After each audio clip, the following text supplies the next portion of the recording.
just see when the time comes. What did you make of Turki Al Sheikh's FaceTime? He said he wants a trilogy. What did you make of it? Турки хотів трилоджі, так, третій бій. Що ти думаєш? It's one Turkey. Pardon? That's what Turkey wants. Okay. But Oleksandr Usyk has finally broken his silence on why he turned down Tyson Fury's desperate plea for a trilogy fight, and honestly, it makes perfect sense. Usyk made it clear that going for round 3 felt like a waste of time and energy. Let's face it, losing once might be chalked up to a bad night, but losing twice, months apart? That's not bad luck or a fluke, that's just cold hard reality staring Fury in the face. And that was it. Can you come back from this, Tyson? I don't know. Listen, it's up to the man, and whatever he wants to do. If he's got a good... Usyk has proven he's got what it takes, while Fury, still stuck in denial, is choking on his pride.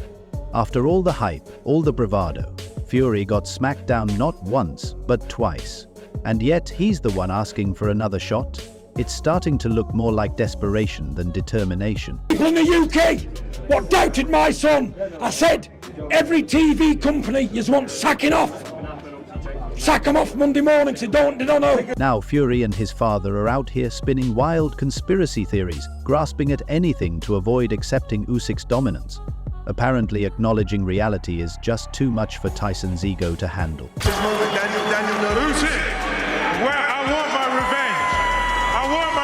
Usyk.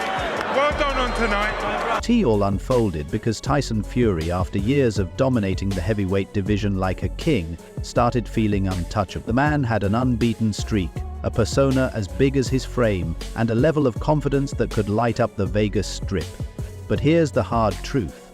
Confidence alone doesn't win fights, especially when you step into the ring expecting your reputation to do the heavy lifting. Oleksandr Usyk, on the other hand, came prepared for war, not just physically but mentally, with a razor-sharp game plan. Superior, he bet everything on his size and the old-school notion that bigger always wins. Spoiler alert, it didn't. Rounds up. A lot of people had me at least 2. I just don't know. Listen, it is what it is. I'm not going to cry over spilled milk. It's happened now. I know boxing, been in it all my life. You can't change no decisions. But I'll just always feel a little bit hard done by. Not a little bit, actually a lot. But I think when you don't get the knockout... One of Fury's most chef's kiss brilliant decisions was bulking up for the fight. He came in heavier, banking on the idea that sheer mass would be enough to crush Usyk. But physics had other plans. All that extra weight turned Fury into something about as mobile as a parked car. And against Usyk, who moved like a boxing ballerina, it was a disaster just waiting to happen. No. What do you want to tell Usyk right now? Run, rabbit, run. Run! Usyk's footwork was nothing short of a masterpiece, slipping in and out of range, landing clean shots, and owning the ring like he had the deed to it. From the opening bell, he controlled the pace of the fight, forcing Fury to play catch-up. And the stamina? Unreal. While Fury was gasping for air halfway through, Usyk looked like he could go another 10 rounds without breaking a sweat. It wasn't just physical domination, it was mental warfare. Usyk was the chess grandmaster, and Fury didn't even know the rules of the game. I thought you were going to get it, if I'm honest. I swear to God, I thought I won it by at least 3 rounds. Boss the fight in front, put all my... That's why the second loss to Usyk didn't just sting. It completely short-circuited Tyson Fury's grasp on reality. Instead of taking a moment to process what had happened, Fury stormed out of the ring like a kid who'd just had his candy stolen, mumbling about injustice and rigged judges. According to him, he won the fight by at least 3 rounds. 3 rounds that's not confidence.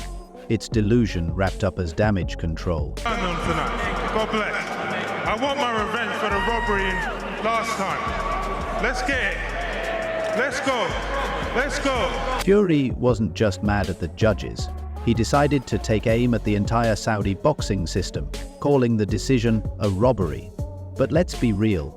There's no robbing a guy who barely showed up to the fight in the first place.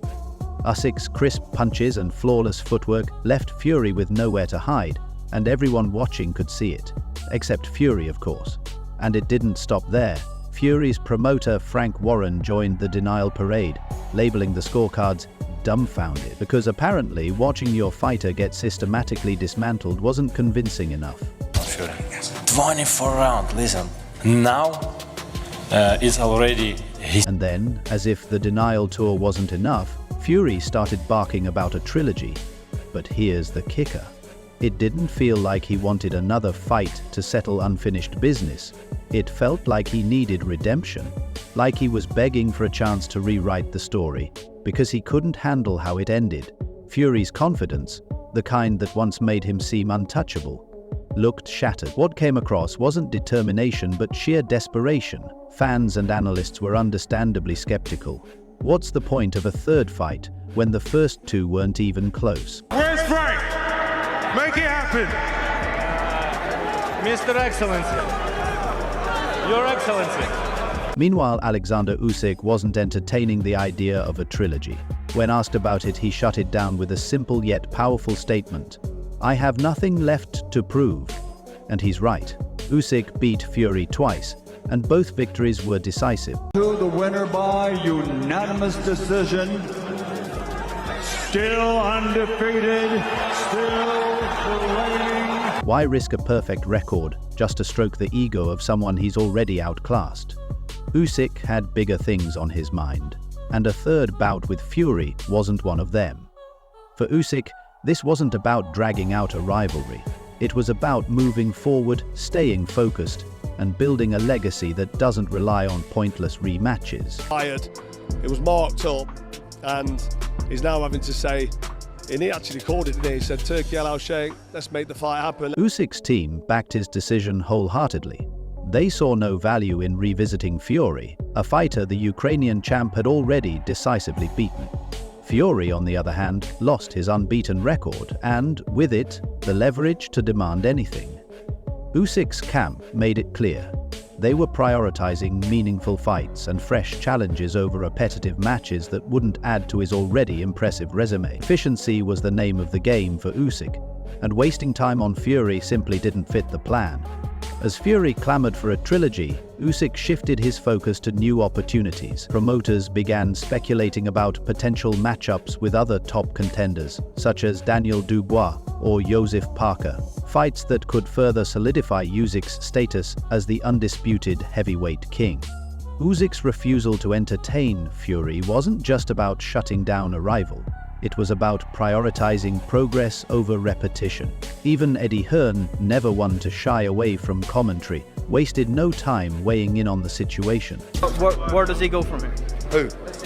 Tyson Fury. It's only one fight, but it's no point me. It's not the time to start calling the fight out. You don't know what Fury's going to do.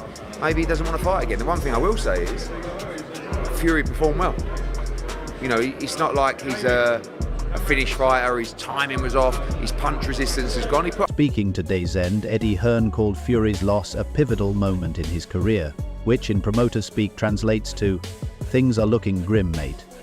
But Hearn wasn't just rubbing salt in the wound, he was already hyping up a potential Fury versus Anthony Joshua clash. Because of course he was.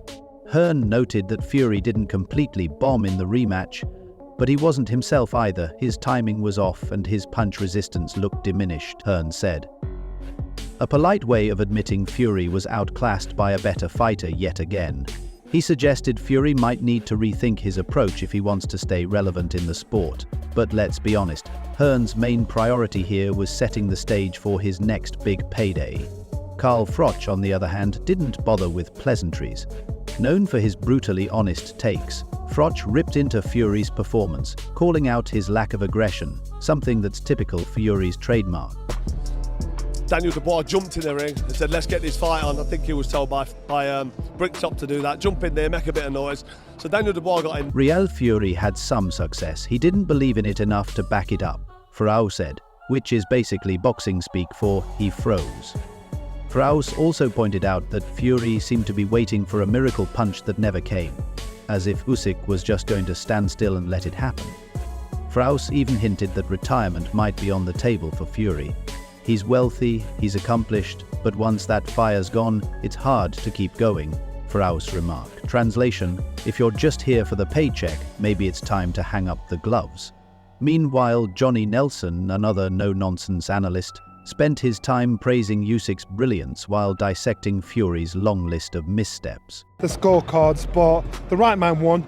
I think Tyson Fury was constantly having to react instead of be the one that's activating the shots. And the right man won. Johnny Nelson highlighted how Usyk took control right from the opening bell, forcing Fury into a reactive stance. Fury was constantly reacting instead of initiating, Nelson said. A diplomatic way of pointing out that Fury looked completely out of his depth.